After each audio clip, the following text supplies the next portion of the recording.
Hanya Engkau yang mengenal dalamnya hatiku.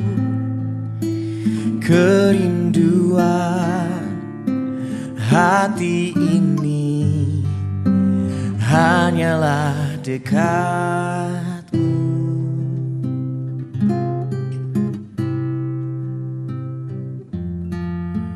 Mengenalmu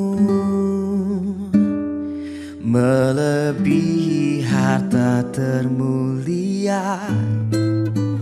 Kehendakmu bagianku, terjadilah seturut yang kau mau. Ku memilih untuk senangkanmu, ku memilih untuk tetap dekatmu. Di segala masa ku penuh asa, karena tanganmu yang kuat topangku. Ku memilih untuk senangkanmu, ku memilih untuk tetap dekatmu. Tetap murni seperti hatimu, Tuhan menyenangkanmu. Pilihan yang terbaik.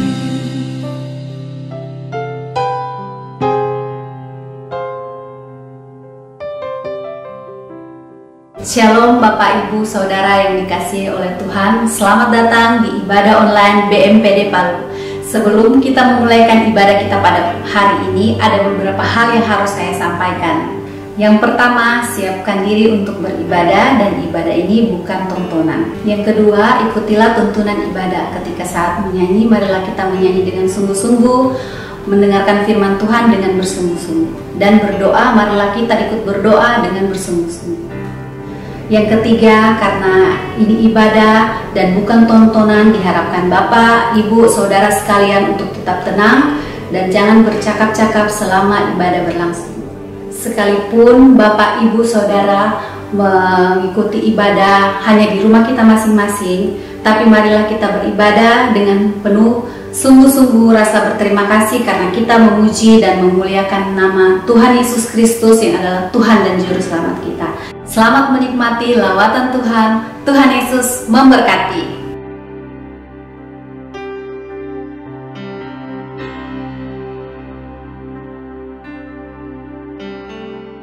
Shalom, Bapak Ibu, Saudara-saudari yang dikasihi Tuhan. Senang rasanya dapat berjumpa dengan Bapak, Ibu, dan Saudara-saudari dalam ibadah kerohanian Kristen BMPD Sultan saat ini, yang dimana pada saat ini diselenggarakan oleh Kantor Perwakilan Bank Indonesia Palu dan PT Bank Sinarmas Cabang Palu. Baiklah, Bapak Ibu, Saudara-saudari yang dikasihi Tuhan, mari sama-sama kita memuliakan Tuhan. Pada saat ini, mari sama-sama kita siapkan hati kita. Kita berikan yang terbaik hanya untuk hormat dan kemuliaan nama Tuhan. Namun sebelum itu, saja kita semua satu dalam doa, kita berdoa. Allah Bapa, Allah Anak, dan Allah Roh Kudus, kami mengucap syukur buat segala kasih dan karunia, pertolongan, perlindungan-Mu yang tidak pernah berhenti dalam kehidupan kami semua. Dan pada saat ini Tuhan, sebelum kami menaikkan puji-pujian kami kepada Engkau sebagai rasa ucapan syukur kami Tuhan, kami mohon ampun atas setiap pelanggaran, tingkah laku dan perbuatan dan hati kami yang tidak berkenan di hadapan hadirat Kristus. Kami mohon ampun dalam nama Tuhan Yesus Kristus. Pulihkan roh, jiwa, dan tubuh kami Tuhan, agar kami layak menaikkan puji-pujian kami. Dan kami yakin dan percaya juga lewat puji-pujian kami pada saat ini, Engkau juga boleh disenangkan, Engkau juga boleh disukakan. Bertata lihat di atas puji-pujian kami pada saat ini. Terima kasih Bapa, dalam nama Tuhan Yesus Kristus juga kami ikat, patahkan, hancurkan semua kekuatan gelap yang coba mengganggu akan penyembahan kami pada saat ini dalam nama Tuhan Yesus Kristus. Terima kasih Bapa, dalam nama Tuhan Yesus Kristus hamba-Mu berdoa mengucap syukur. Haleluya. Amin. Baiklah Bapak Ibu, Saudara-saudari yang dikasihi Tuhan, kita sama-sama naikkan pujian ini. Biarlah kiranya lewat pujian ini nama Tuhan diagungkan dan dimuliakan. Haleluya.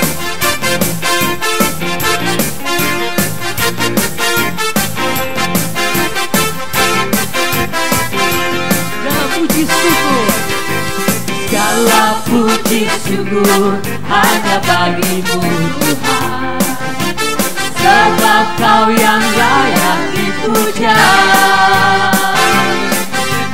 Kami mau bersorak tinggikan nama-Mu. Haleluya. Sekali lagi segala puji syukur, segala puji syukur hanya bagimu Tuhan. Amin. Sebab Kau yang layak dipuja. Kami mau bersorak tinggikan nama-Mu. Haleluya. Sama-sama kita sorakkan. Sorakkan haleluya. Sorakkan haleluya. Haleluya. Sorakkan haleluya. Sorakkan haleluya. Haleluya. Sekali lagi kita dengan pujian ini. Segala puji syukur hanya bagimu Tuhan. Amin. Sebab Kau yang layak dipuja. Kami mau bersorak tinggikan nama-Mu. Haleluya. Sama-sama kita sorakkan haleluya. Sorakkan haleluya. Sorakkan haleluya. Haleluya. Sorakkan haleluya. Sorakkan haleluya. Haleluya.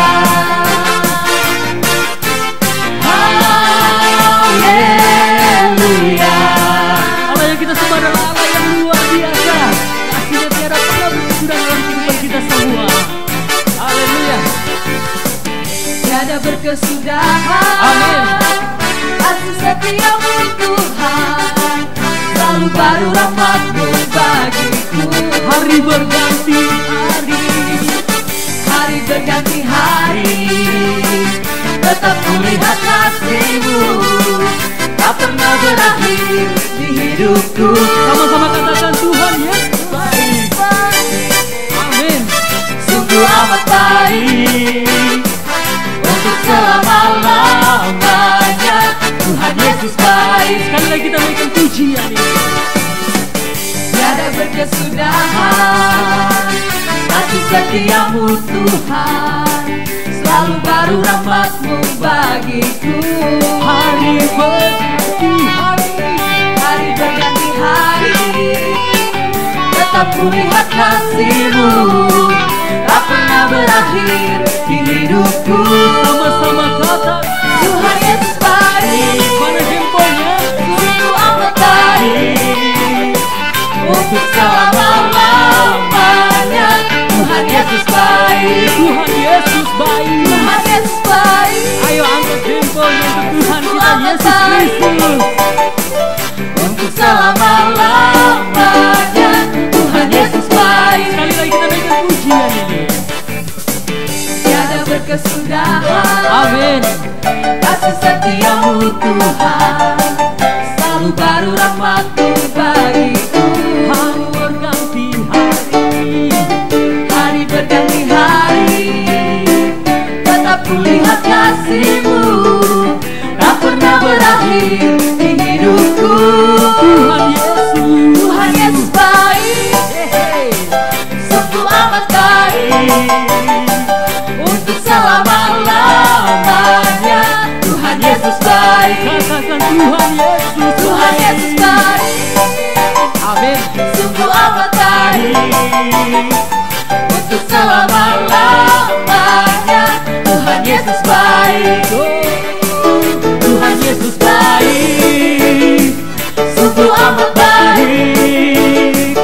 Untuk selama-lamanya Tuhan Yesus baik. Tuhan Yesus baik. Tuhan Yesus baik, sungguh amat baik. Untuk selama-lamanya Tuhan Yesus baik. Dari selama-lamanya, Dari selama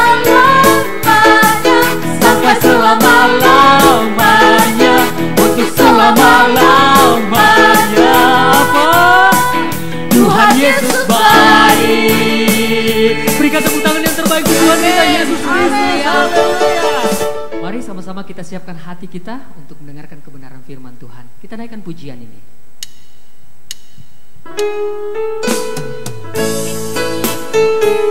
Terima kasih Tuhan untuk segala kebaikan dalam hidup kami yang tidak pernah berkesudahan.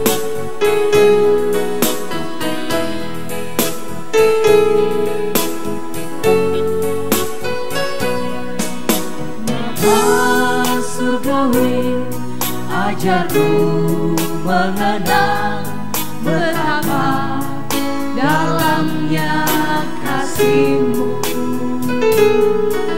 Bapa surgawi, buatku mengerti betapa kasih-Mu padaku. Semua yang terjadi di dalam hidupku, ajarku menyadari Kau selalu sertaku. Beri hatiku selalu bersyukur padamu, karena rencana-Mu indah bagiku. Kita naikkan pujian ini sekali lagi. Bapa surgawi, ajarku mengenal betapa dalamnya kasih-Mu. Bapa surgawi, buatku mengerti betapa kasih-Mu padaku. Semua yang terjadi di dalam hidupku, ajarku menyadari Kau selalu sertaku. Beri hatiku selalu bersyukur padamu, karena rencana-Mu indah bagiku.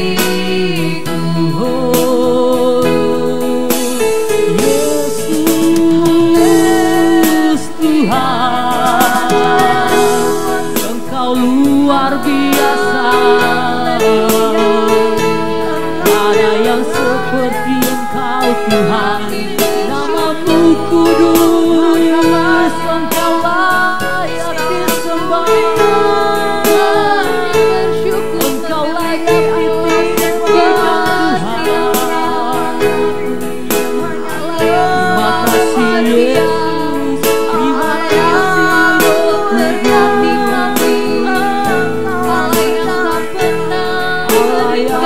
layak terima pujian dan pengagungan kemuliaan bagi-Mu.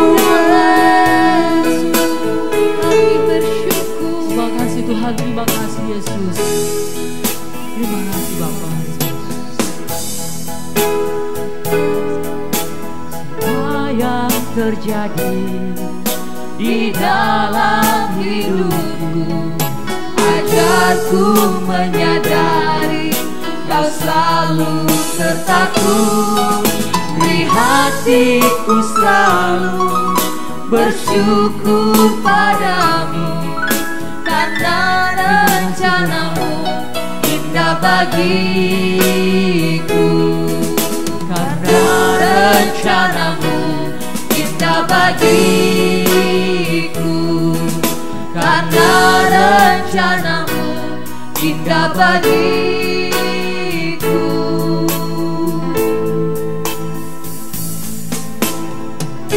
Benar ya Tuhan, kami percaya setiap rencana-Mu yang selalu indah bagi kehidupan kami. Amin. Saat sore hari ini Tuhan, kami rindu untuk mendengarkan kebenaran firman-Mu. Biarlah Tuhan Kau taruhkan hikmat-Mu kepada kami semua. Amin. Dimanapun kami berada saat sore hari ini Tuhan, kiranya kuasa Roh Kudus-Mu turun atas kami. Sehingga apa yang akan disampaikan oleh hamba-Mu Tuhan, semuanya kami dapat mengerti, dan kami pun bisa Tuhan melakukannya dalam kehidupan kami sehari-hari. Biarlah kebenaran firman-Mu Tuhan yang terus menjadi kekuatan bagi kami semua. Amin. Terima kasih Tuhan, Engkau memberkati setiap kami Tuhan. Di dalam nama Tuhan Yesus kami siap untuk menerima kebenaran firman-Mu. Haleluya, amin. Puji nama Tuhan, Shalom. Saudara yang dikasihi Tuhan, kita jumpa lagi dalam ibadah BMPD Sulawesi Tengah yang diadakan di Kota Palu pada 11 Juni 2020, dan pada bulan Januari yang lalu kita pernah jumpa dalam ibadah bersama secara langsung, tapi kali ini kita berjumpa melalui ibadah live streaming. Terpujilah nama Tuhan. Kita pada kesempatan ini saya ingin membagikan kebenaran firman Tuhan kepada kita semua, yaitu hal yang sangat mendasar yang perlu kita ketahui dalam kehidupan kita. Kita langsung saja, yaitu tentang memahami dan mengenal kasih Kristus. Saya ulangi, topiknya adalah memahami dan mengenal kasih Kristus. Kalau boleh dilengkapi, dalam pergumulan hidup kita sebagai orang percaya. Jadi sesungguhnya ini adalah suatu pemahaman yang mendasar dan hal yang mutlak harus dimiliki oleh setiap orang percaya dalam kehidupannya. Oleh karena itu, mari kita, karena ini merupakan sesuatu hal yang mendasar, yang menyangkut kehidupan real sehari-hari dalam kehidupan kita sebagai orang percaya. Mari kita mulai membaca dulu Alkitab kita masing-masing. Di dalam Efesus pasal 3 ayat 18 sampai ayat yang ke-19. Efesus pasal 3 ayat 18 sampai ayat yang ke-19. Demikian, aku berdoa supaya kamu bersama-sama dengan segala orang kudus dapat memahami betapa lebarnya dan panjangnya dan tingginya dan dalamnya kasih Kristus, dan dapat mengenal kasih itu sekalipun melampaui segala pengetahuan. Aku berdoa supaya kamu dipenuhi dalam seluruh kepenuhan Allah. Inilah doa daripada Rasul Paulus untuk jemaat Efesus, orang-orang percaya yang ada di Efesus. Dari kalimat doanya sudah terbayang di hadapan kita apa gerangan yang sedang terjadi dengan anak-anak Tuhan di Efesus atau umat Tuhan yang ada di Efesus. Ini adalah masalah pemahaman dan pengenalan tentang kasih Kristus di dalam kehidupan mereka sehari-hari. Oke, ini dulu kita baca satu ayat sekaligus dan kita akan melihat apa nasihat Rasul Paulus kepada jemaat Korintus. 1 Korintus 10 ayat 13. 1 Korintus 10 ayat 13 kita baca sama-sama. Pencobaan-pencobaan yang kamu alami ialah pencobaan-pencobaan biasa yang tidak melebihi kekuatan manusia. Sebab Allah itu setia, dan karena itu ia tidak akan membiarkan kamu dicobai melebihi kekuatanmu. Pada waktu kamu dicobai, ia akan memberikan kepadamu jalan keluar sehingga kamu dapat menanggungnya. Oke? Nah, sekalipun berbeda kota, berbeda daerah, berbeda tempat, tapi kalau kita baca kalimat-kalimat nasihat Paulus kepada jemaat Korintus atau orang-orang percaya yang di sana, kurang lebih esensinya sama. Mereka sedang mengalami realita hidup, dan mereka ada hal-hal yang sulit mereka dapat terima, ada hal-hal yang mereka tidak mengerti. Tetap makanya Paulus menasehatkan seperti ayat yang sudah kita baca tadi. Baik, kita tinggalkan dulu ayat yang sudah kita baca ini, tapi tidak kita lupakan, tapi kita renungkan. Mari kita mulai masuk dalam kehidupan nyata kita sehari-hari dan kehidupan nyata daripada kehidupan umat Tuhan pada umumnya. Apa yang kita temukan? Ya, yang kita temukan adalah bahwa setiap orang percaya, ya kita to the point saja, tidak usah terlalu jauh melebar. Kita berbicara khusus tentang kita orang percaya dan semua orang percaya.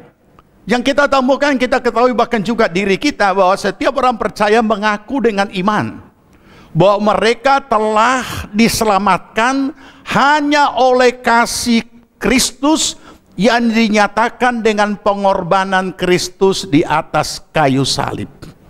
Semua umat Tuhan mengakui ini secara iman, dan tanda-tanda daripada hal itu selain secara pengakuan iman, juga ada pada tanda-tanda lahiriah.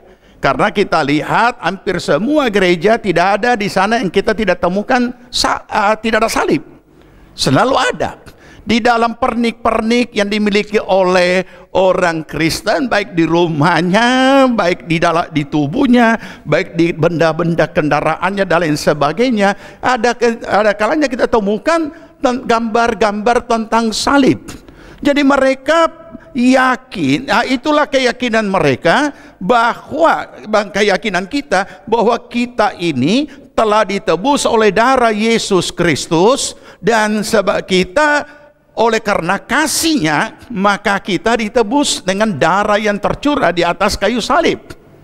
Nah, ini sehingga kita diampuni, ditebus oleh darah Kristus, tidak lagi disebut sebagai orang berdosa, tetapi sebagai anak-anak yang dikasihi Tuhan, dan kemudian kita menjalani hidup kita. Nah, bicara soal menjalani hidup, maka setiap orang pasti akan punya yang namanya pergumulan hidup. Entah masing-masing tentu saja beda-beda, tapi setiap orang punya. Nah, di dalam menjalani hidupnya sebagai orang percaya, dalam perjalanan hidup yang real inilah, di situ ada berbagai pergumulan, dan mungkin banyak pergumulan, mereka mulai jadi ragu. Mereka mulai jadi bingung. Apa itu? Mereka ragu dan bingung terhadap peranan Allah dalam realita hidup yang sedang mereka hadapi. Mari kita renungkan, apakah saudara pernah mengalami hal ini? Karena ini dialami oleh hampir semua, setiap orang percaya mengalami hal ini. Cuma entah kapan, mungkin ada yang sudah mengalaminya, ada yang sedang, ada yang belum. Tapi orang akan sampai kepada hal tersebut. Nah, yang berikut kita lihat lagi kondisi real. Apa yang kita temukan? Berbagai kesaksian dari orang-orang percaya tentang peranan Allah dalam menghadapi realita hidup semakin membingungkannya. Saya kasih contoh. Ya, makanya hati-hati kalau bersaksi, hati-hati kalau membuat statement, jangan sampai membuat orang menjadi justru lebih membingungkan dan tidak mengerti kebenaran itu, teologisnya itu di mana berpijak. Saya kasih contoh. Ada dua orang, ya katakanlah dua orang, entah ibu entah pokoknya dua orang percaya dalam satu gereja yang sama.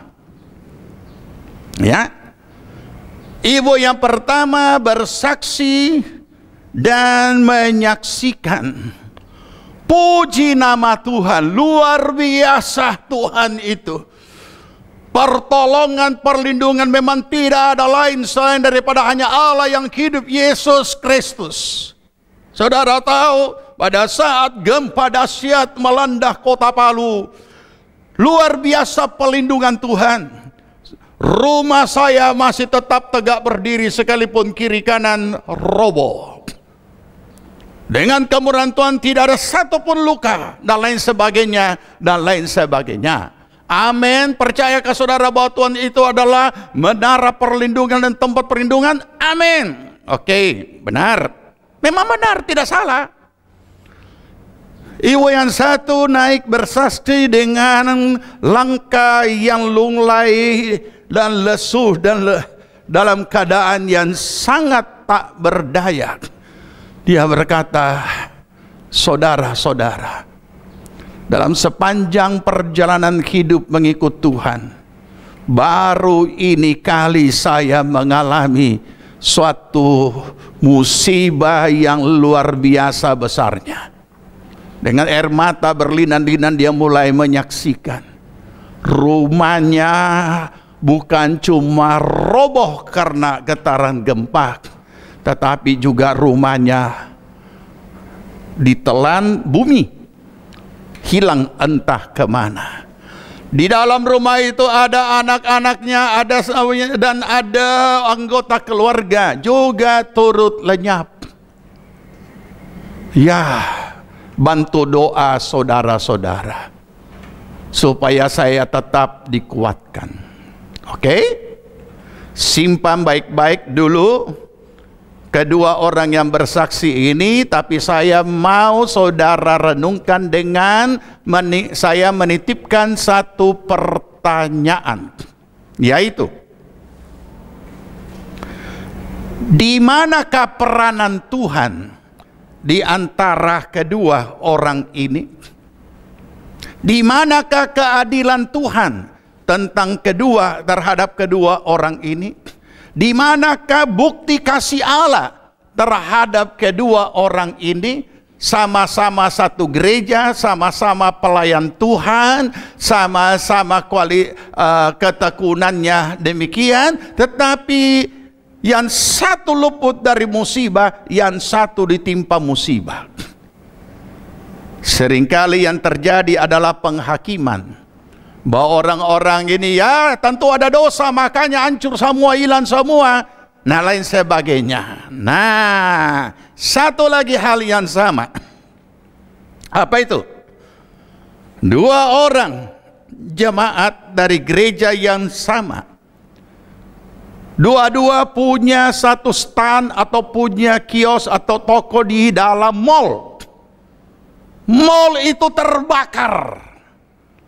Yang satu bersaksi, bapak yang satu bersaksi, puji Tuhan, Tuhan dahsyat, dialah benteng perlindungan, semua terbakar, tapi saya punya tetap utuh. Bapak yang satu naik dalam keadaan tak berdaya, dengan muka yang kusut, dia hanya minta bantu doa. Saya sudah kehilangan semuanya, dan saya tidak punya apa-apa lagi selain hanya punya Yesus. Ketika mall terbakar, saya sudah berusaha untuk mengeluarkan segala-galanya, tetapi tidak berdaya dan semuanya habis. Renungkan pertanyaan yang saya mau titip kepada saudara. Di mana keadilan Tuhan? Di mana penyertaan Tuhan? Apakah karena bapak yang satu dan ibu yang pertama dan bapak yang pertama itu lebih rohani daripada bapak dan ibu yang kedua? Sehingga yang satu ada perlindungan, yang satu tidak, yang satu kebakaran dan hancur, dan satu tidak. Nah, inilah yang saya katakan. Makanya kita berhati-hati kalau bersaksi, supaya jangan membingungkan orang. Yang jelas kasih Tuhan itu, disinilah kita perlu memahami dan mengenalnya, agar supaya kita tidak dibingungkan oleh pergumulan hidup yang sedang kita alami. Apa sebab?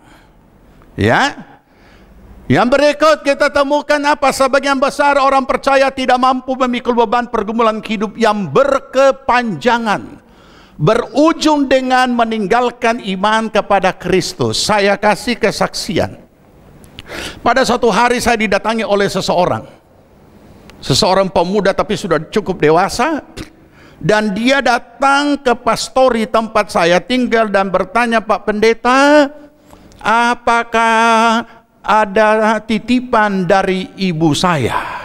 Saya bilang, titipan apa Pak? Oh, ibu saya itu aktif di gereja Bapak di Surabaya. Dan waktu saya mau ke Palu, dia mengatakan dokumenmu nanti saya alamatkan ke alamat Pendeta Martino.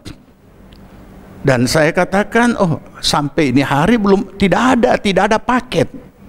Oh ya? Terus karena dia katakan bahwa ibunya adalah aktif di gereja kami di pusat di Surabaya, saya kemudian tanya, sejak kapan datang di Palu?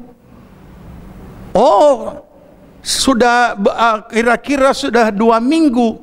2 minggu saya berpikir, wah pasti dia sudah melewati hari Minggu. Jadi saya bertanya, ibadah di mana selama ini? Oh tidak, saya tidak ibadah. Saya tidak ibadah. Nah, dia agak langsung agak tidak senang. Saya tidak ibadah. Saya marah sama Tuhan. Hah? Nah begitu dia katakan saya marah sama Tuhan, wah ini menarik. Saya langsung kode ke belakang, siapkan teh air panas supaya dia lebih lama duduk, dan saya mau cari tahu apa sebabnya kok ada kalimat seperti ini. Maka duduklah dia, saya berikan kesempatan untuk dia minum teh panas dan snack supaya kita bisa ngobrol. Kenapa kok tadi bilang kecewa sama Tuhan? Oh ya, saya ini adalah aktivis gereja, dan saya selalu membawa hamba-hamba Tuhan siapapun yang datang. Kalau ada yang datang ke gereja pusat itu, saya selalu berusaha undang supaya ia nginap di rumah saya. Saya ambil bagian dalam pekerjaan Tuhan, saya menyokong pelayanan dan lain sebagainya. Tapi satu saat saya mengalami masalah dalam bisnis, istilahnya patah dagang. Ternyata Tuhan tidak berbuat apa-apa kepada saya. Saya sudah minta pertolongan kiri kanan kepada sesama orang percaya, dan saya tidak mendapatkan jawaban, dan tidak ada satupun orang percaya sesama jemaat yang mau menolong saya. Oleh karena itulah saya lari ke luar negeri. Nah, dia lari ke luar negeri dengan modal dia adalah chief tukang masak. Jadi dia di atas pesawat dia ketemu dengan orang yang tidak seiman, dia ceritakan kisahnya, kemudian orang itu menolong dia. Oleh karena itulah mulai saat itu dia meninggalkan iman kepada Kristus. Saudara, ini adalah kisah nyata. Bahkan jangan-jangan pernah terbersih dalam hati kita, pikiran kita, rasa kecewa karena problem yang berkepanjangan dan lain sebagainya. Nah, ini dia. Selanjutnya bukan cuma itu, tapi apa yang terjadi? Sebagian lagi kalau yang tadi berujung kepada meninggalkan iman kepada Kristus, sekarang sebagian lagi berujung dengan bunuh diri. Saudara tahu, saya sangat terkejut bahwa dalam bulan ini di berbagai tempat ternyata banyak yang bunuh diri.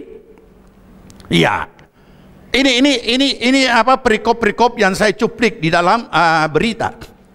Seusai dilerai karena bertengkar, pasangan suami istri di Lamongan tewas gantung diri.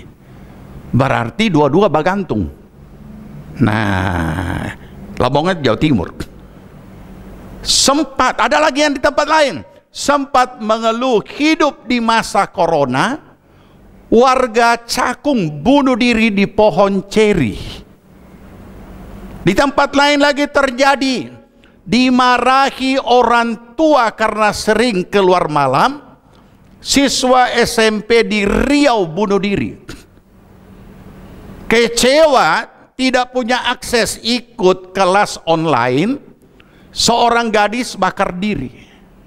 Di tempat lain lagi, habis ambil bantuan sosial corona, kakek gantung diri di belakang rumah.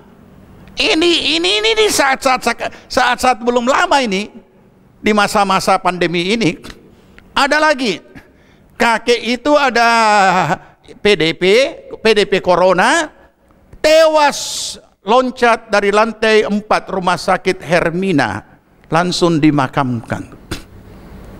Saudara, mungkin saudara berkata, oh bukan orang percaya itu.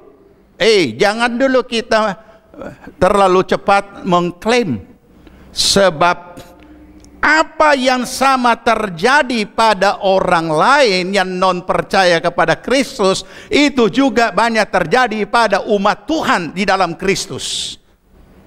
Pernah saudara dengar seorang ibu yang kemudian membunuh empat anaknya, dan sesudah itu dia bunuh dirinya? Dan itu sudah terjadi, dan itu juga adalah bagian dari orang percaya. Bahkan juga ada beberapa tempat yang lain. Jadi kita tidak usah membandingkan manusianya apa, tapi yang jelas setiap orang itu pasti menghadapi realita hidup, tidak ada yang tidak. Nah, karena itulah kita sebagai orang percaya perlu tahu, memahami dan mengenal kasih Kristus di dalam pergumulan hidup yang sedang kita hadapi, supaya tidak berujung fatal. Oke, kita lanjut ya. Nah, mendengarkan uraian-uraian tadi dan peristiwa-peristiwa nyata yang terjadi, muncul pertanyaan. Demikian sulitnyakah memahami dan mengenal kasih Kristus? Dan bukan cuma ini saudara, bukan cuma umat Tuhan secara bahwa hanya orang Kristen. Beberapa hamba Tuhan juga pernah kita dengar dalam peristiwa-peristiwa tentu yang berbeda. Pernah saudara mengetahui ada hamba Tuhan yang jadi gila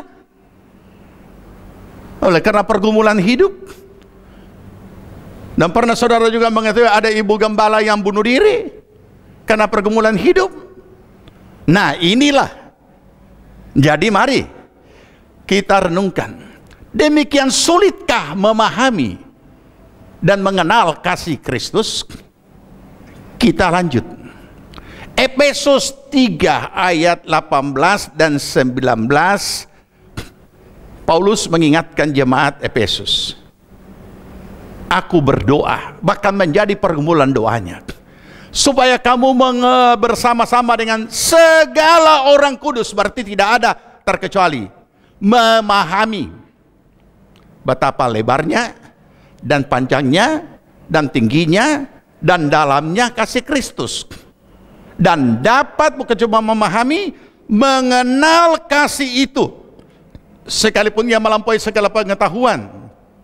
Aku berdoa supaya kamu dipenuhi di dalam seluruh kepenuhan Allah. Mari kita renungkan. Rupanya kasih Kristus ini tidak bisa hanya dipahami dari satu sisi, dari satu sudut, dari satu pandangan. Karena dikatakan di sini betapa lebarnya, betapa panjangnya, betapa tingginya, dan betapa dalamnya. Nah, inilah yang perlu kita mulai dari sini. Sebagian orang hanya melihat apa yang dialaminya, dia tidak dapat memahami dia sedang berada di yang mana ini. Oke? Mari kita mulai memahami, ya. Memahami lebar, panjang, tinggi, dalam kasih Kristus. Supaya kita memahami di sini, apa yang kita mau memahami? Dalam kondisi yang bagaimana kita itu sedang dibawa untuk memahami lebarnya kasih Kristus. Dalam kondisi mana kita sedang dibawa kepada memahami panjangnya kasih Kristus. Di dalam kondisi yang bagaimana kita sedang dibawa untuk memahami tingginya kasih Kristus. Dan di saat yang bagaimana kita dibawa kepada dalamnya kasih Kristus. Jadi tidak boleh hanya satu sisi, tetapi seutuhnya. Makanya dikatakan aku berdoa dipenuhi dengan segala seluruh kepenuhan Allah. Jadi seluruhnya, lebar, panjang, tinggi, dan dalamnya. Oke, kita mulai. Saudara, kita mulai dengan lebar. Mau memahami betapa lebar kasih Kristus. Saudara tahu, kondisi situasi yang seperti ini adalah pengalaman awal orang percaya dalam mengenal kasih Kristus. Begitu cepatnya doa dijawab. Begitu cepatnya Tuhan bekerja dalam menyelesaikan berbagai realita hidup. Tidak ada yang berkepanjangan. Semuanya gampang, semuanya mudah. Dan nyanyian kesukaannya, Tuhan hanya sejauh doa. Nah, bahkan hal-hal yang spektakuler terjadi. Ada mujizat-mujizat terjadi. Begitu mudah, semua serba mudah. Dia merasa betapa senang ikut Tuhan. Sungguh senang dan senang. Dan orang ini bersaksi di mana-mana, Tuhan punya cinta, Tuhan punya luar biasa dan dahsyat dan lain sebagainya. Nah, mari kita renungkan. Paulus mengingatkan bukan cuma dalam situasi kondisi lebarnya kasih Kristus, tapi juga kita dibawa kepada pengalaman realitas bagaimana panjangnya kasih Kristus. Oke? Mari kita renungkan. Secara iman, sebagian besar, kenapa saya selalu katakan sebagian besar? Karena tidak semua. Kalau saya katakan banyak itu tidak bisa. Karena harus ada riset baru bilang kita banyak. Seperti kesukaan para kalimat ini yang paling banyak dipakai di mimbar-mimbar. Banyak orang, banyak ini, banyak ini, banyak. Padahal dia belum pernah mensurvei. Dan itu kalimat penghakiman. Sebagian besar orang percaya memahami bahwa Tuhan itu mengasihinya di sepanjang umur hidupnya. Amin. Tapi setelah menghadapi pergumulan hidup yang berkepanjangan, mereka mulai ragu terhadap kasih Kristus. Mari kita renungkan, kembalikan pada diri sendiri. Kita yakin bahwa Tuhan tidak pernah tinggalkan. Kita yakin bahwa Tuhan berjanji aku menyertaimu sampai kepada akhir zaman, sampai kepada kesudahan alam. Penyertaan Tuhan. Bahkan kita banyak membaca baik dalam perjanjian lama, di dalam kitab-kitab zaman Israel, bahkan sampai pada saat kita membaca Mazmur, kasih setianya kekal selama-lamanya. Tetapi pada saat kita mulai menjalani pergumulan hidup kita dan menghadapi realita hidup, pergumulan yang berkepanjangan, maka mulai muncul keraguan terhadap kasih Kristus. Mari renungkan, saudara. Adakah sesuatu yang sedang hadapi? Adakah sesuatu yang berkepanjangan yang belum selesai sampai hari ini? Dan adakah itu mengganggu dan membuat saudara menjadi ragu terhadap kasih Kristus? Oke? Inilah pengalaman panjang membawa kita memahami panjangnya kasih Kristus. Berikut, Tuhan juga mau membawa kita untuk dapat memahami betapa tingginya kasih Kristus itu dalam kehidupan kita. Apa itu? Sebagian besar orang percaya memuji-muji kebaikan Tuhan saat ia dibawa naik membumbung tinggi dalam hidupnya. Luar biasa, semua naik. Ekonominya naik, semua rumah tangganya tambah bagus, anak-anaknya berhasil, segala pelayanannya juga, dia juga semakin dikenal dan lain sebagainya. Ini dia, ya. Dan di sana ada pujian kepada Tuhan dan lain sebagainya. Tapi ada juga yang sebagian lupa bahwa Tuhanlah yang telah mengangkatnya sangat tinggi dalam hidupnya. Nah, ini jadi kita melihat ini semua perlunya kita pahami di dalam kehidupan kita sebagai orang percaya, agar pada saat Tuhan membawa kita membumbung tinggi, kita tidak lupa bahwa ini semua karena Tuhan, dan kita tahu ada maksud dan tujuan ilahi mengapa Tuhan melakukan ini. Oke? Mari kita lihat dalam. Tuhan juga membawa kita masuk ke dalam dan semakin dalam.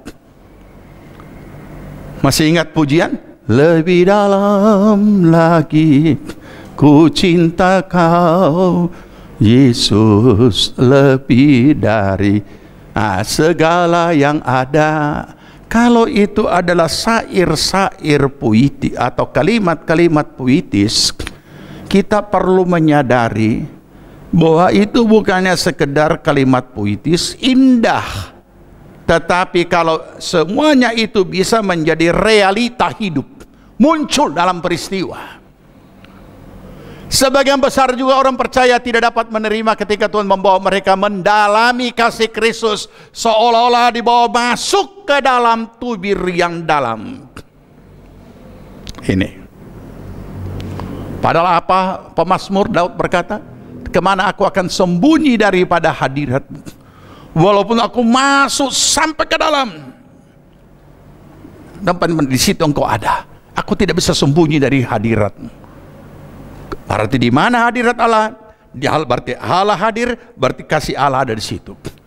Tetapi apa yang terjadi? Mari kita lihat pengalaman yang ditulis, pengalaman orang yang dibawa masuk dalam kedalaman kasih Allah. Ini dia. Mazmur 107 ayat 23-24. Ada orang-orang yang mengarungi laut dengan kapal-kapal, yang melakukan perdagangan di lautan luas. Oh, luar biasa ini pengusaha ini dan perusahaannya ya. So sampai menyeberang lautan luas. Mereka melihat pekerjaan-pekerjaan Tuhan. Oh, luar biasa, hebatnya, berhasil, mujizat, Tuhan bekerja. Ada saja. Dan perbuatan-perbuatannya yang ajaib di tempat yang dalam. Oke, ini baru kalimat. Nah, sebentar menjadi kenyataan. Maka Tuhan pun berfirman, maka dibangkitkannya angin badai yang meninggikan gelombang-gelombangnya. Siapa yang melakukan? Tuhan. Mereka naik ke langit, tapi juga turun ke samudera raya. Jiwa mereka hancur karena celaka. Mereka pusing dan terhoyong-hoyong seperti orang mabuk dan kehilangan akal. Oh, berat sekali ini masuk untuk mau memahami kedalaman cinta Tuhan, kasih Kristus. Mereka ini dia jawabannya. Maka berseru-serulah mereka kepada Tuhan dalam kesesakan mereka, dan dikeluarkannya mereka dari kecemasan mereka. Dibuatnyalah badai itu diam, sehingga gelombang-gelombangnya tenang. Mereka bersuka cita sebab semuanya reda, dan dituntunnya mereka ke pelabuhan kesukaan mereka. Maukah kita masuk dalam pengalaman mendalami kasih Kristus? Silahkan masuk dalam peristiwa seperti ini. Nah, saudara, inilah yang perlu kita pahami. Kalau kita sudah pahami, maka kita ambil poin-poinnya. Ya, prinsip dasar daripada memahami kasih Kristus. Pertama, 1 Yohanes 4 ayat 8. Allah adalah kasih. Ingat itu. Ya, Allah adalah kasih. Yang berikut yang perlu kita pahami. 1 Yohanes 4 ayat 9. Dalam kasih inilah, dalam hal inilah kasih Allah dinyatakan di tengah-tengah kita. Yaitu bahwa Allah telah mengutus anaknya yang tunggal ke dalam dunia ini supaya kita hidup olehnya. Yang berikut, pemahaman berikut yang perlu kita ketahui tentang keutuhan, keseluruhan daripada kepenuhan Allah kasih Kristus ini adalah Yohanes 14 ayat 16. Aku akan minta kepada Bapa dan Ia akan memberikan kepadamu seorang penolong yang lain, supaya Ia menyertai kamu selama-lamanya. Bagaimana caranya? Ayat 17, yaitu roh kebenaran. Dunia tidak dapat menerima Dia, sebab dunia tidak melihat Dia dan tidak mengenal Dia. Tapi kamu mengenal Dia. Ini yang luar biasa kalimat terakhir. Sebab Ia menyertai kamu dan akan diam di dalam kamu. Apalagi yang kita mau persoalkan untuk kita tidak mengerti, atau apalagi yang kita mau argumen untuk kita tidak memahami kasih Kristus, karena Dia ada di dalam melalui roh penolong, yaitu Roh Kudus. Oke? Setelah kita memahami, maka kita juga perlu mengetahui bahwa semuanya bekerja mendatangkan kebajikan. Roma 8 ayat 28, kita tahu sekarang bahwa Allah turut bekerja dalam segala sesuatu untuk mendatangkan kebaikan bagi mereka yang mengasihi Dia, yaitu bagi mereka yang terpanggil sesuai dengan rencana Allah. Pemahaman yang mendasar ini perlu kita tahu dan tanamkan, dan menjadi dasar iman kita adalah firman Allah, agar kita tidak menjadi bingung dan ragu kemudian meninggalkan Tuhan ataupun kecewa. Nah, apalagi yang kita temukan dalam firman Tuhan? 1 Korintus 10 ayat 13, sebab Allah itu setia, dan karena itu ya tidak akan membiarkan kamu dicobai melampaui kekuatanmu, melainkan ayat 13, pada waktu kamu dicobai, Ia akan memberikan kepadamu jalan keluar supaya kamu dapat menanggungnya. Terjemahan lain berkata, supaya kamu cakap menanggungnya. Oke? Nah, sekarang kita belajar tentang mengenal kasih Kristus. Kalau tadi memahami, sekarang mengenal kasih Kristus yang melampaui segala pengetahuan.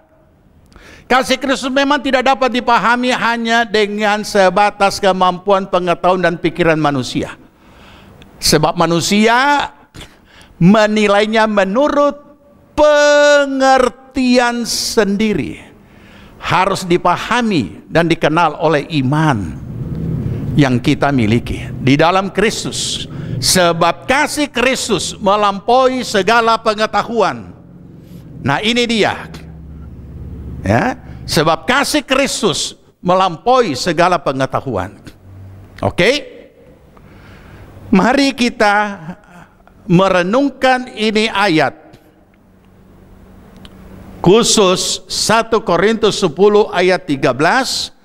Kemudian kita merenungkan dan kembalikan kepada pengalaman kita pribadi dalam hal mengenal kasih Kristus yang melampaui segala akal. Saya bacakan. Pencobaan-pencobaan yang kamu alami ialah pencobaan-pencobaan biasa, yang tidak melebihi kekuatan manusia. Sebab Allah setia, dan karena itu Ia tidak akan membiarkan kamu dicobai melampaui kekuatanmu. Pada waktu kamu dicobai, Ia akan memberikan kepadamu jalan keluar sehingga kamu dapat menanggungnya. Apa yang akan kita pelajari dari ayat ini sehubungan dengan pengalaman hidup kita sehari-hari? Oke, kita mulai. Nah, pertama, setiap orang, tidak ada seorang pun yang hidup tanpa menghadapi realita hidup dalam berbagai bentuk peristiwanya. Kemudian ini menjadi masalah atau menjadi beban. Jadi yang pertama adalah kehadiran realita hidup itu hal biasa. Semua orang mengalaminya, bukan cuma umat Tuhan, semua manusia. Tidak ada yang terlalu istimewa di sini. Itu hal biasa. Apapun bentuknya, seberat apapun, itu biasa. Semua orang mengalaminya. Nah, baik. Dan kita harus memahami pula bahwa setiap realita hidup itu kemudian menjadi beban dari konsekuensi hidup kita. Ini dia. Makanya setiap orang punya beban hidup. Isinya apa? Masing-masing, segala-galanya. Ya. Mulai dari orang yang masih bujang sampai kepada orang yang sudah berumah tangga, masing-masing punya beban hidup ketika ia menghadapi realita hidup, karena realita hidup itulah merupakan suatu pergumulan hidup yang menjadi beban. Tapi jangan lupa, yang kita mau fokuskan ini, apa yang Tuhan katakan tidak melebihi kekuatan manusia. Sekarang mari kita lihat, ya. Tuhan tahu persis kemampuan setiap pribadi, yaitu orang percaya. Dan Tuhan itu setia, tidak membiarkan kita memikul beban pergumulan hidup melebihi kemampuan kita. Jadi setiap orang beda-beda.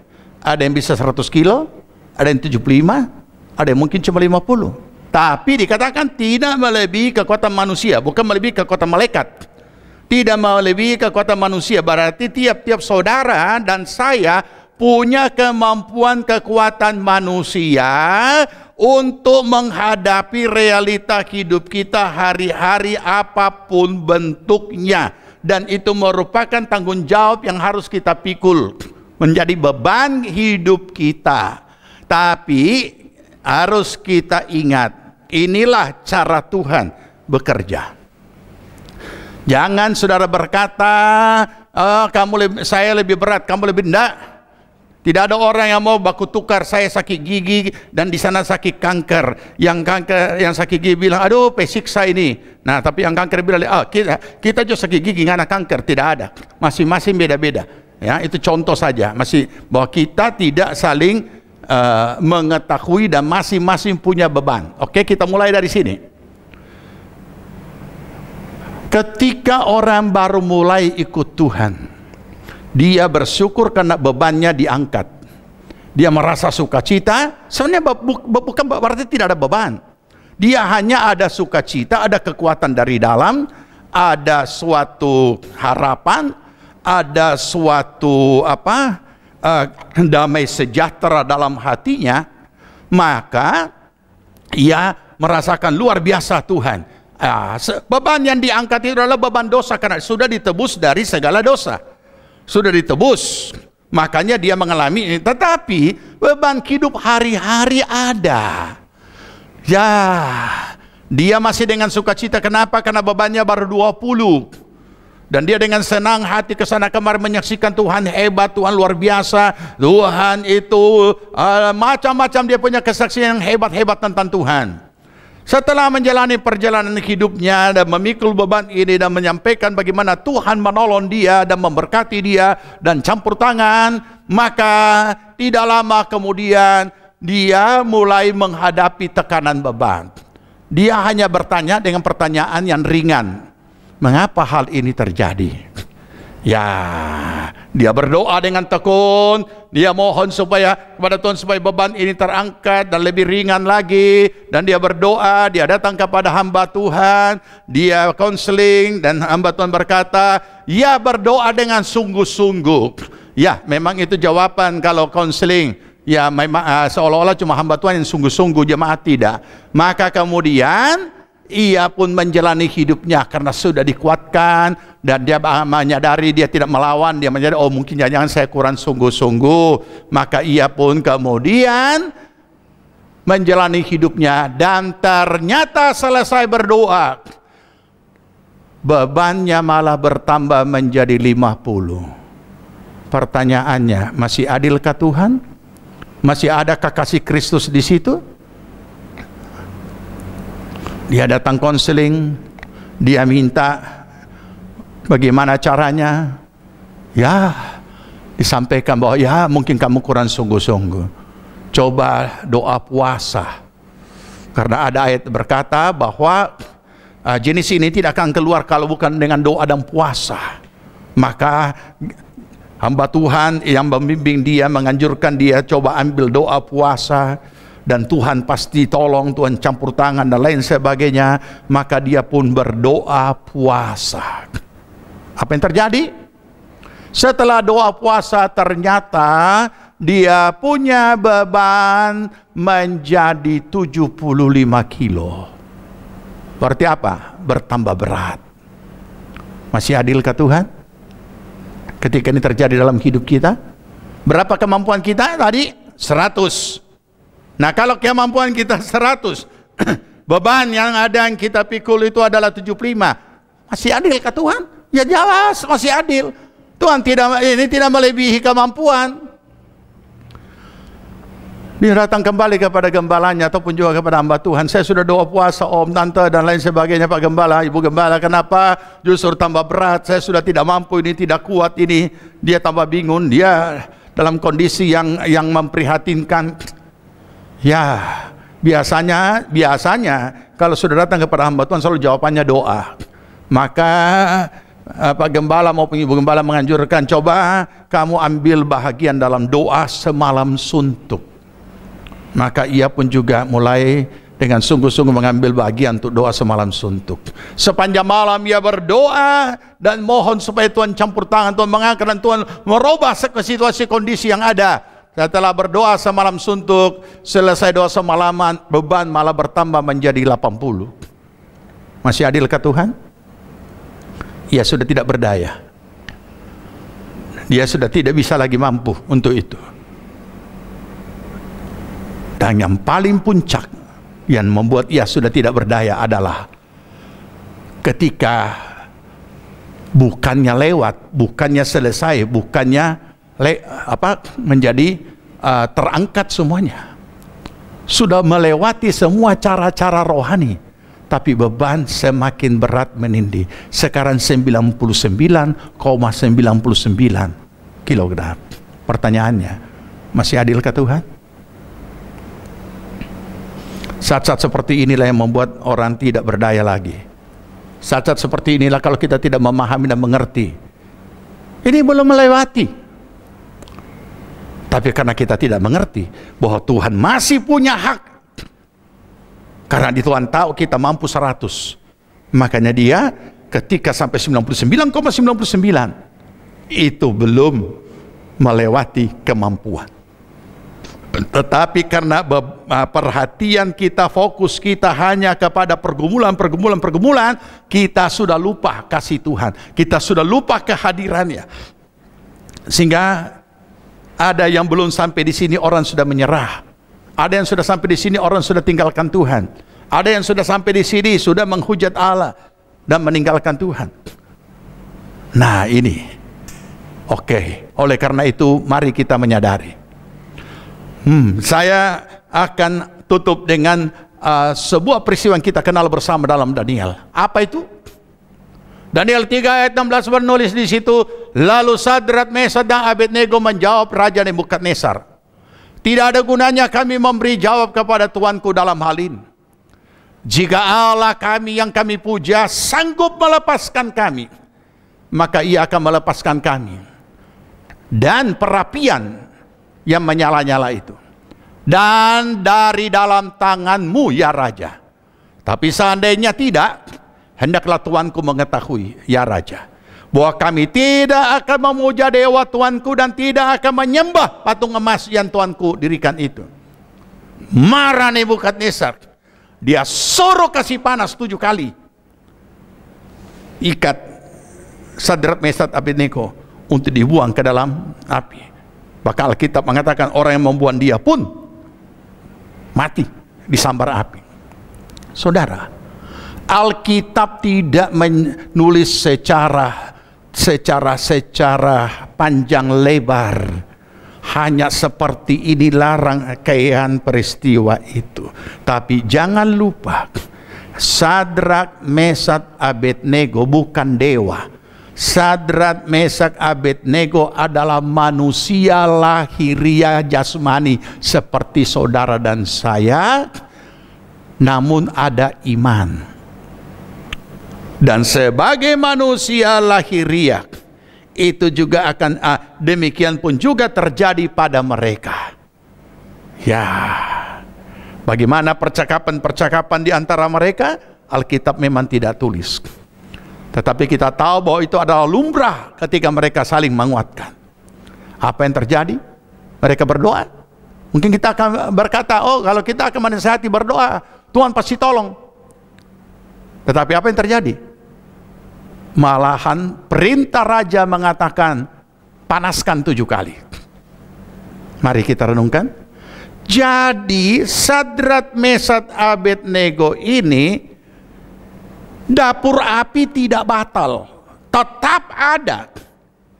Mereka bukan luput dari dapur api. Mereka masuk di dulu, baru di dalam baru luput. Kenapa harus luput? Nah, inilah yang perlu kita pahami. Ya, apa yang terjadi? Yang terjadi adalah Daniel 3:23, tetapi ketiga orang itu, yaitu Sadrak, Mesak, dan Abednego, jatuh ke dalam perapian yang menyala-nyala dengan terikat. Jadi dilempar masuk. Katanya, tetapi apa yang terjadi pada ayat 25? Raja melihat dengan mata kepala, dan dia berkata, katanya, tetapi ada 4 orang kulihat berjalan-jalan dengan bebas di tengah-tengah api itu. Mereka tidak terluka, dan yang keempat itu rupanya seperti anak dewa. Mari kita renungkan. Saudara, Tuhan berjanji tidak lebih dari kekuatan. Begitu sudah lebih dari kekuatan, Tuhan ambil alih. Tuhan yang langsung terjun. Olehnya dikatakan dalam Kolose 1:23 bahwa sebab itu kamu harus bertekun dalam iman, tetap teguh dan tidak bergoncang, dan jangan mau digeser dari pengharapan Injil yang telah kamu dengar dan yang telah dikabarkan di seluruh alam di bawah langit, dan yang aku ini Paulus telah menjadi pelayannya. Saudara yang saat ini sedang menghadapi dan mengalami beratnya beban hidup, apapun bentuknya yang sedang saudara pikul saat ini, jangan lupa Allah itu setia, tidak akan membiarkan kita melebihi dari kekuatan. Dan Pengkhotbah 3 ayat 11 berkata, Ia membuat segala sesuatu indah pada waktunya. Bahkan Ia memberikan kekekalan dalam hati mereka. Tapi manusia tidak dapat menyelami pekerjaan yang dilakukan Allah dari awal sampai akhir. Saudara bertahan, tetap tekun, tetap setia, karena segala sesuatu indah pada waktunya. Amin. Kita berdoa. Terima kasih Bapak buat firman-Mu.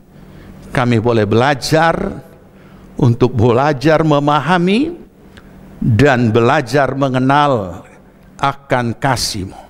Apapun bentuk pergumulan hidup yang kami alami, kami percaya Engkau hadir di sana. Karena Engkau ada di mana-mana dan Engkau tidak tinggal diam, tapi Engkau bertindak tepat pada waktunya. Terpujilah nama Tuhan. Terima kasih Bapa untuk ibadah persekutuan BMPD pada hari ini. Engkau memberkati akan persekutuan ini, yang Tuhan percayakan untuk mengurus persekutuan, dan seluruh jajaran Tuhan pakai mereka untuk kemuliaan nama Tuhan. Sehingga umat-Mu yang berada dalam persekutuan BMPD ini boleh menjadi berkat dimanapun mereka berada. Terima kasih Bapa di sorga. Kami juga berdoa untuk semua umat-Mu Tuhan, yang Tuhan tempatkan di dalam perbankan dimanapun, baik BUMN maupun juga swasta, semuanya Tuhan memberkati. Tuhan kiranya menilik segala pergumulan mereka, dan Tuhan campur tangan. Terpujilah nama Tuhan. Bapa, kami berdoa untuk bangsa, negara, dan pemerintah kami. Berkatilah negeri kami, dan biarlah Tuhan kemuliaan-Mu dinyatakan. Berkati akan pemerintah kami, Bapak Presiden dan Wakil, dan semua menteri dan semua jajarannya, dan pemerintahan tingkat pusat, daerah, provinsi, kabupaten, kecamatan, kelurahan, setiap desa dan dusun-dusun, semua aparat yang terlibat, biar Tuhan berikan roh takut akan Allah untuk mereka boleh melaksanakan akan tugas mereka. Berkati Tuhan akan aparat keamanan yang Tuhan sudah panggil akan kehidupan mereka untuk menjadi penjaga daripada keamanan negeri kami dan keamanan daripada masyarakat, baik polisi maupun juga TNI. Engkau memberkati aparat kesehatan yang telah menyediakan diri mereka untuk boleh mengabdi, terutama dalam wabah saat ini. Tuhan, berikan mereka pertolongan-Mu, perlindungan-Mu, hikmat akal budi juga, dan kami serahkan juga Tuhan untuk setiap saudara-saudara kekasih kami yang dalam keadaan sakit, dalam keadaan lemah, dalam keadaan susah. Tuhan tolong campur tangan, Tuhan memberkati sembuhkan, hiburkan, kuatkan mereka semua. Terima kasih Bapa di sorga, terpujilah namamu. Kami juga berdoa untuk persiapan memasuki kehidupan new normal ataupun juga kebiasaan yang baru. Biarlah Tuhan tolong agar supaya semuanya siap untuk ini, sehingga kami boleh melaksanakan kehidupan kami dan tetap memuliakan nama Tuhan. Terima kasih Bapa di sorga, terpujilah namamu. Kami mengucap syukur dan berdoa di dalam nama Tuhan Yesus Kristus.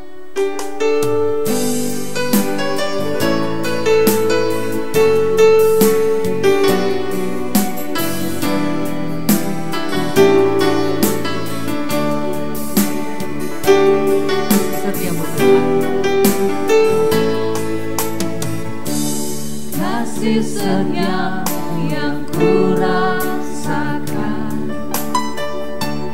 lebih tinggi dari langit biru. Kebaikanmu yang telah kau nyatakan lebih dalam dari lautan. Kasih setiamu Tuhan, kasih setiamu yang ku rasakan lebih tinggi dari langit biru. Kebaikanmu yang telah kau nyatakan lebih dalam dari lautan. Siapakah aku ini Tuhan, jadi biji matamu. Dengan apa akan ku balas Tuhan selain puji dan sembah Kau? Siapakah aku ini Tuhan, jadi biji matamu. Dengan apa akan ku balas Tuhan selain puji dan sembah Kau? Siapakah aku ini Tuhan, jadi biji matamu. Dengan apa akan ku balas Tuhan selain puji dan sembah Kau? Selain puji dan sembah Kau, selain puji dan sembah Kau. kita akan memberikan persembahan. Kita satu dalam doa, kita berdoa. Allah Bapa, Allah Anak, dan Allah Roh Kudus, kami mengucap syukur buat segala kasih dan karunia dan pertolongan-Mu, perlindungan Tuhan yang tidak pernah berhenti dalam kehidupan kami. Amen. Dan saat ini kami akan memberikan persembahan, berkati juga tangan-tangan yang telah yang memberi, berkati berlipat kali ganda seturut Amen. dengan kehendak Tuhan. Dalam nama Tuhan Yesus Kristus, hamba berdoa mengucap syukur. Amin. Kita naikkan pujian ini.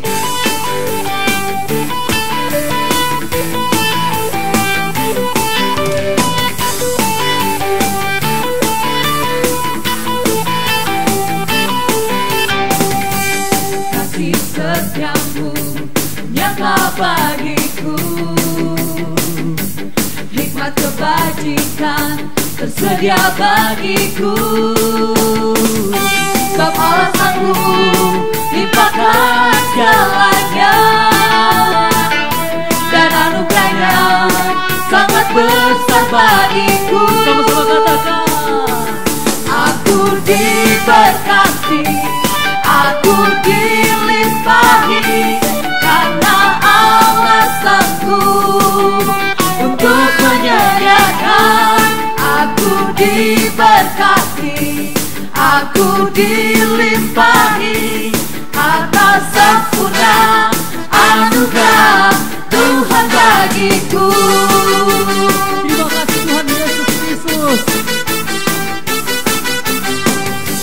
Kasih setiamu nyata bagiku, Iman kebajikan, hikmat kebajikan tersedia bagiku.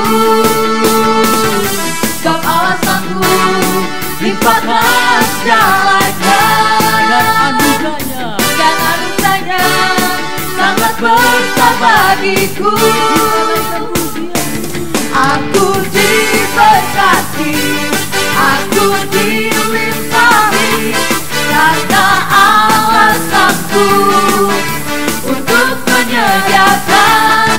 Aku diberkati, aku dilimpahi, atas sempurna anugerah Tuhan bagiku. Aku diberkati, aku dilimpahi, karena alasanku untuk menyediakan. Aku diberkati, aku dilimpahi, atas sempurna anugerah Tuhan bagiku.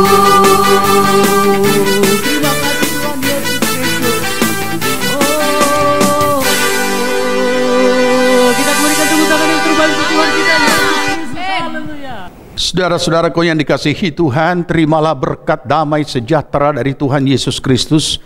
Kecintaan Allah Bapa dan dalam persekutuan Roh-Nya yang kudus adalah kiranya tinggal menyertai kita sekalian. Dibuatnya kita hidup bijaksana, sehingga berhasillah segala apa yang kita kerjakan sampai berkelimpahan dari sekarang sampai Tuhan Yesus datang kembali. Amin. Terima kasih sudah bergabung dalam ibadah online BMPD. Sampai ketemu lagi di ibadah berikutnya. Tuhan memberkati.